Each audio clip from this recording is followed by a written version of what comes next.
नमस्कार मित्रांनो, न्यू मधुर मराठी या चॅनेलमध्ये आपलं स्वागत आहे.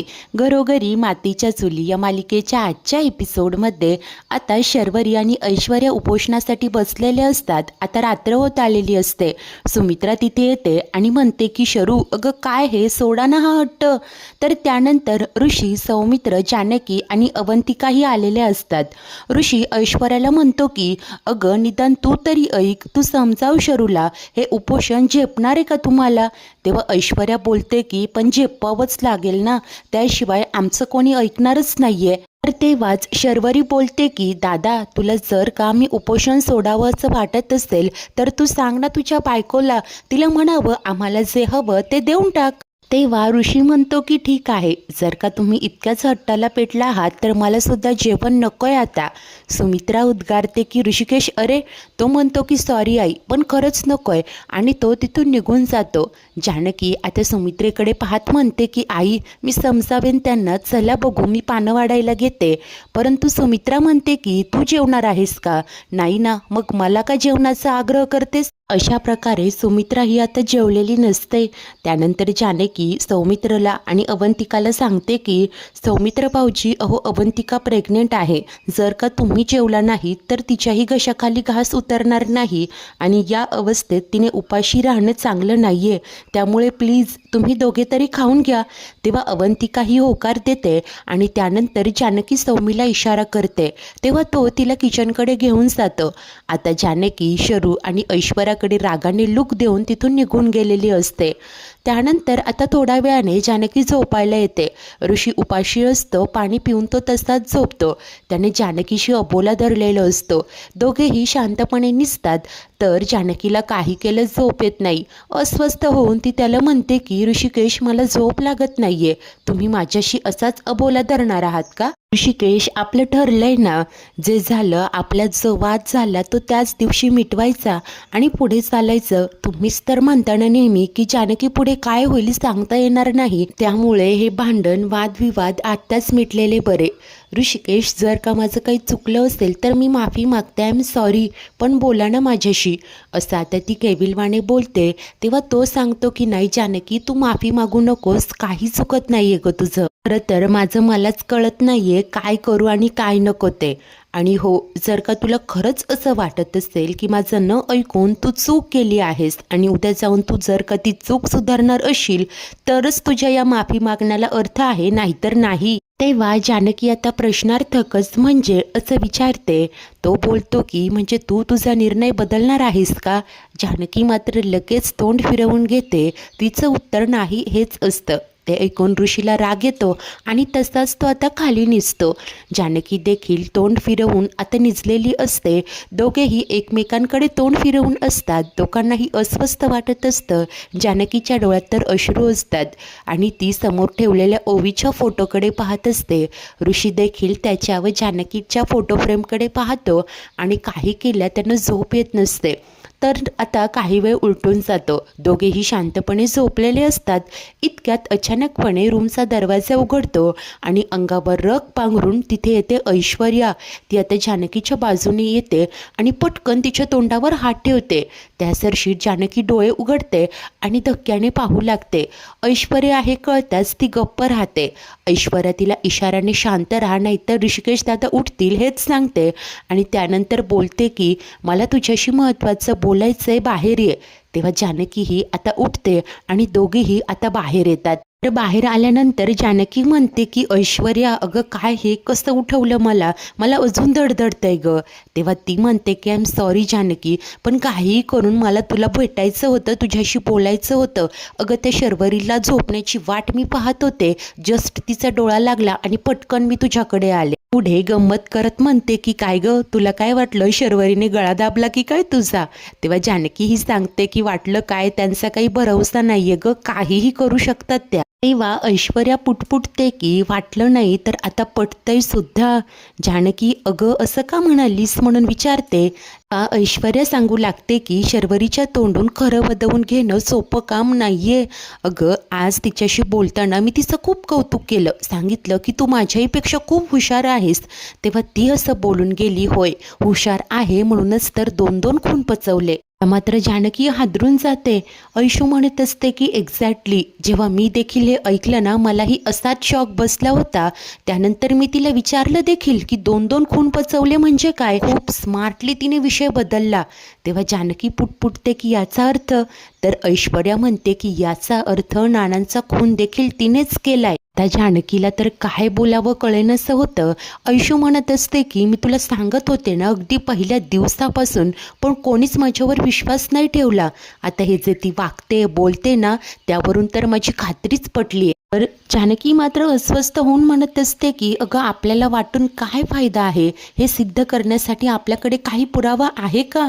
मागच्या वेळेला इतकी मेहनत करून ते मेसेजेस मिळवले होते, पण शर्वरी वंश इतक्या स्मार्ट निघाल्या की त्यांनी ते सगळे मेसेज डिलीट केले. आता पुरावा नाहीये याचीच जानकीला खंत असते. जर का नानांचा फोन मिळाला असताना, तर ऐशू म्हणते की मग शोधूया ना नानांचा फोन. हे बघ नानांचा फोन मिळाला की आपल्याकडे पुरावा असेल आणि आपण नानांची डायरी सुद्धा शोधूया, ती देखील मिळायलाच हवी. दोघीही खूप विचार करत असतात. तर ऐश्वर्या जानकीला म्हणते की एक काम कर, तू ना हॉस्पिटलमध्ये जा आणि तिथलं CCTV फुटेज चेक कर. परंतु जानकी सांगते की अगं केलं होतं चेक, पण काहीच नव्हतं सापडलं त्यात. तेव्हा आता ऐश्वर्या वैतागून म्हणते की अच्छा, म्हणजे तिने हॉस्पिटलचं CCTV फुटेज देखील डिलीट करून टाकलं असणार. किती स्मार्ट आहे ती. अगं ती तर कोर्टाला वेड्यात काढू शकते, तर आपण कोण. तू जानकी विचार करत सांगते की एक काम करते, मी उद्या जाते हॉस्पिटलमध्ये, पुन्हा एकदा ते CCTV फुटेज मिळतंय का ते बघते. वी नेवर नो, कदाचित माझ्या नजरेतून देखील काही सुटलं असेल तर. तू ऐश्वर्या, तू मात्र त्यांच्याशी गोड गोड बोलून ना माहिती काढण्याचा प्रयत्न कर. तेव्हा आता ऐशू म्हणते की हो ग मी बोलेन तिच्याशी, पण काय करू ते नाही कळते आत्ता. जानकी म्हणते की काय वाटेल ते कर ग. तर पुढे ऐशू सांगते की हो अजून एक गोष्ट, ती काही उपोषण वगैरे करत नाहीये, मस्त काजू बदाम खाते आणि आम्ही तो वडा देखील खाल्ला होता. एक नंबरची चालूबाई आहे ग ती. आणि तुला सांगू का ग जानकी, मला ना तिच्याशी असं गोड गोड आणि चांगलं वागून खूप कंटाळा आलाय ग. असं वाटतं ना की सणसणीत 2 थोबाडीत द्याव्यात किंवा मग गोळी घालून सरळ शूट करावं. असं म्हणत ऐश्वर्याचा राग आता अनावर होत असतो. जानकी मात्र धक्क्याने म्हणते की अगं हे काय बोलते तू. आपल्याला गुन्हेगाराकडून फक्त गुन्हा वदवून घ्यायचा आहे, आपल्याला हे असं काही करण्याचा विचार नाही करायचा आहे. तेव्हा ऐशू हसतच म्हणते की हो अगं इतकी का फ्रस्ट्रेट होते मी फक्त. तेव्हा ऐशू बोलते की अगं हो मी फक्त माझं फ्रस्ट्रेशन बाहेर काढत होते, मी असं काहीही करणार नाहीये, डोंट वरी जानकी. मी असं बोलून तिने जानकीला शांत केलेलं असतं. ती सांगते की आय नो, मी आधी खूप बेफिकीरपणे वागायचे ग. आताही मला जर का राग आला तर काय करते माहिती, मी माझ्या या मैत्रिणीचा चेहरा डोळ्यासमोर आणते आणि स्वतःला शांत करते. तेव्हा जानकी देखील कौतुकाने म्हणते की I am so proud of you. बरं चल आता, जर आपल्या दोघींना असं कोणी एकत्र पाहिलं तर. आता दोघी निघणार तेच ऐश्वर्या पुन्हा म्हणते की आणखी एक गोष्ट, हे बघ तू जे सांगते ना की प्रॉपर्टीचे वाटे करणार नाही, ही गोष्ट तू सारखी शर्वरीला सांगत राहा, हॅमर करत राहा.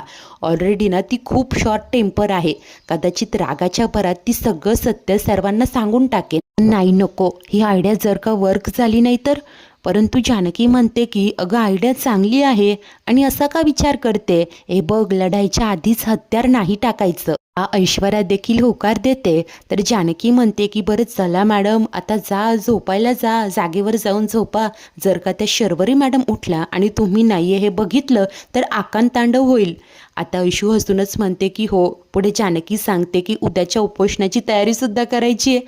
आता ऐशू म्हणत असते की जानकी अगं वडा काही कमाल झाला होता ग, असं वाटत होतं. अगं मस्त काय तोंडाला पाणी सुटलं होतं ग. उद्या सुद्धा ना असंच काहीतरी झणझणीत चमचमीत कर ग, तोंडाला असं पाणी सुटलं पाहिजे.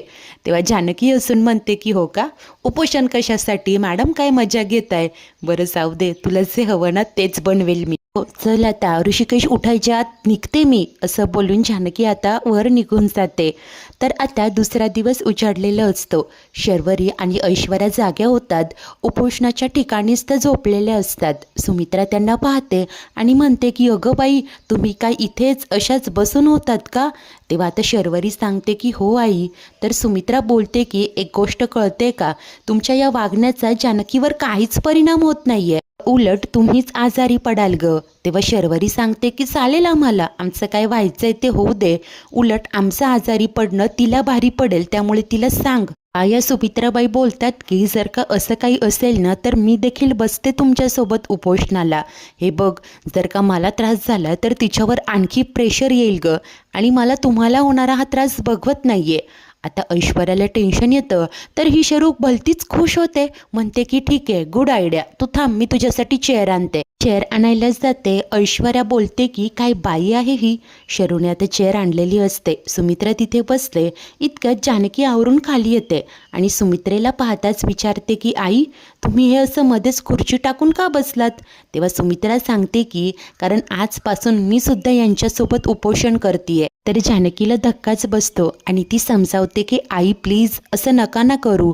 तेव्हा सुमित्रा बोलते की हो का, आणि तू जे करते ते योग्य आहे का? अगं, या दोघी कालपासून उपोषणाला बसल्यात पण तुला तर दया येतच नाहीये, म्हणून मी बसले.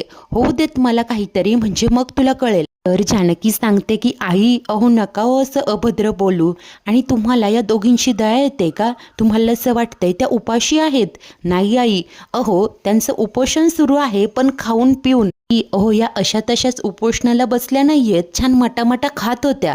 शर्वरी धक्क्यानेच पाहू लागते आणि मुद्दामून म्हणते की काय, हे बघ वाटेल ते बोलू नकोस हं. तर सुमित्राबाई म्हणतात की हे बघ जानकी, उगीच वाटेल ते आरोप करू नकोस. तुझ्याकडे काही पुरावा आहे का?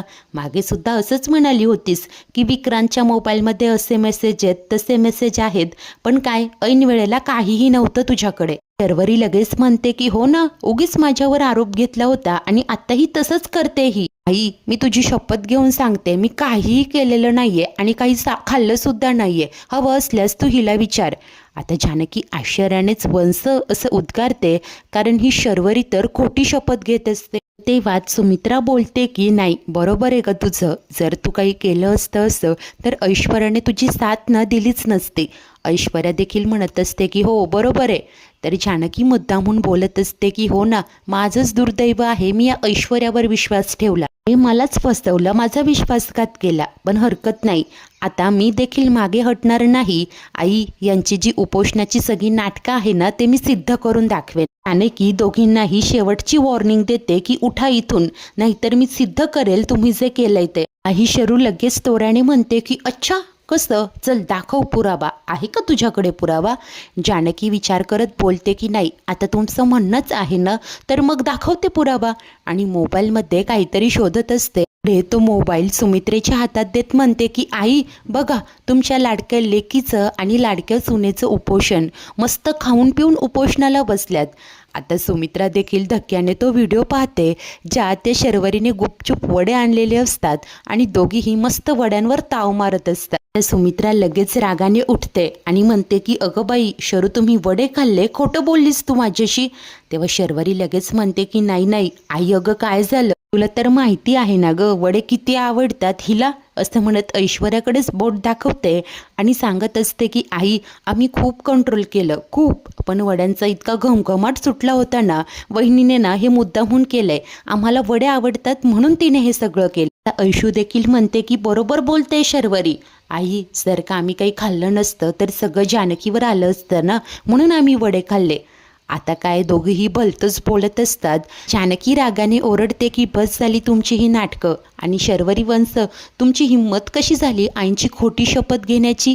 पुरे करा ही नाटकं आणि जा आत्ताच्या आत्ता रूममध्ये जा. मित्रा देखील रागाने म्हणते की निघा, आणि ती वैतागत तिथून निघून जाते. आता ही शर्वरी ऐश्वर्याला दोष देत बोलत असते की तुझ्यामुळे झाले हे सगळं बावळट, आणि दोघेही आता पाय आपटत रूममध्ये निघून जातात. आणि अखेर जानकीने यांचं उपोषण तर खोडून काढलेलं असतं. त्याच वेळेस इकडे सौमित्र पाहतो तर काय, अवंतिका मस्त निवांत बसलेली असते, तिच्या हातात लोकरीचे धागे असतात. तो येऊन म्हणतो की अवी, अगं किती दिवसानंतर तुला असं शांत निवांत बसलेलं पाहतोय ग, अशीच खुश राहत जा ग, सुखी राहा. आणि अवंतिकासाठी तिच्या आवडीची छान सोनचाफ्याची व गुलाबाची काही फुलंही आणलेली असतात. ते पाहताच अवंतिका खूप खुश होते. थँक्यू सो मच सौमी, किती दिवसानंतर तू असं काहीतरी स्पेशल केलं रे माझ्यासाठी.